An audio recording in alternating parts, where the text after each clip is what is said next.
Hello મિત્રો, કેમ છો? બધા મજામાં થશો? તો આજે જો આપણે દવાખાનામાં આવી ગયા છે, બેબીને દાખલ કરી છે. કાલ રાતના આવી ગયા હતા, પણ કાલ રાતે વિડીયો બનાવવાનો ટાઈમ નહોતો મારી પાસે, કેમ કે પ્રિયંશી બહુ રડતી હતી અને મિતાલી પણ બહુ રડતી હતી, એટલે વિડીયો ના બનાવ્યો. અત્યારે વિડીયો અહીંયા હતું બનાવી નાખ્યો.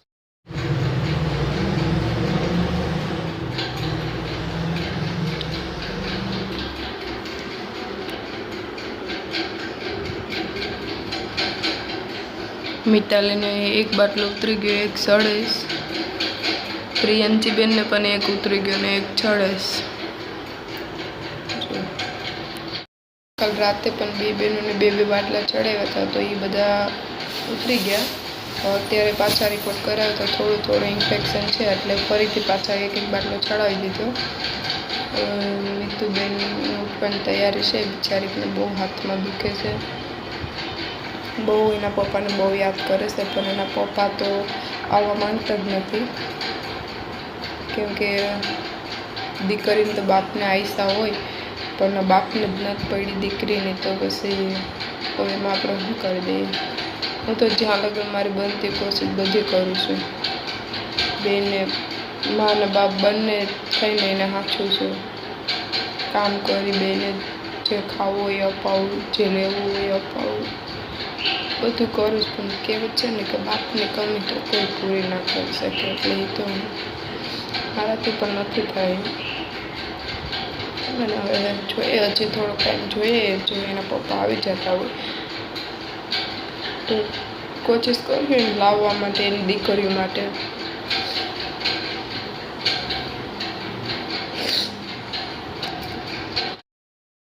દવાખાનાનું બિલ પણ બહુ આવી ગયું છે, બધા પૈસા પૂરા થઈ ગયા છે. ભાઈને ફોન કર્યો તો ભાઈએ હમણાં પૈસા નાખ્યા મેડિકલ સ્ટોરમાં, અહીંયા જે હોસ્પિટલમાં મેડિકલ હોય તેમાં નાખ્યા છે ભાઈએ. રાતે મારો ફોઈ આવ્યો હતો તો એ પૈસા આપીને ગયા હતા, તો થેન્ક યુ બધાને. મારા પોતાનું તો મને નથી કામ લાગતા, પણ પાકા બધું કામ લાગે.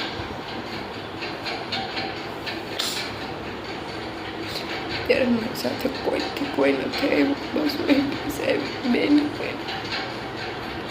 મારી સાસુનો ફોન કર્યો તો એને કોઈ ના પાડી, અમારી પાસે ટાઈમ નથી.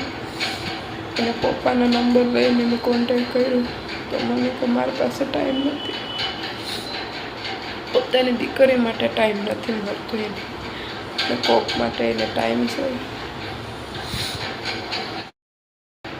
મજૂરી કરીને ખાવ છો, 300 રૂપિયા દાડીએ જાઓ, 300 રૂપિયા. કોઈ દિવસ એવો નથી કે મેં હકેથી રોકવા તો બસ આમથી આમ બધું દવાખાનું આવીને ઊભું થઈ જાય, એટલે આપણે બે પાલર થાય ને. થોડીક મદદ કરી દો, મારો વિડીયોને શેર કરું, તાકી તેના પપ્પા પાસે પૂગે તો એને પણ ખબર પડે કે એની દીકરીની હાલત કેવી છે, એને પણ ખબર પડી જાય કે હું મારી દીકરીને મૂકીને આવ્યો, મારા હિસાબે મારી દીકરી કેટલી બીમાર પડે છે. અન્ય તો એના પપ્પાને જોયા પણ નથી, કેમ કે 2 મહિનાની હતી ત્યારના મૂકીને વયા ગયા છે, અત્યારે 1.5 વર્ષની થઈ ગઈ.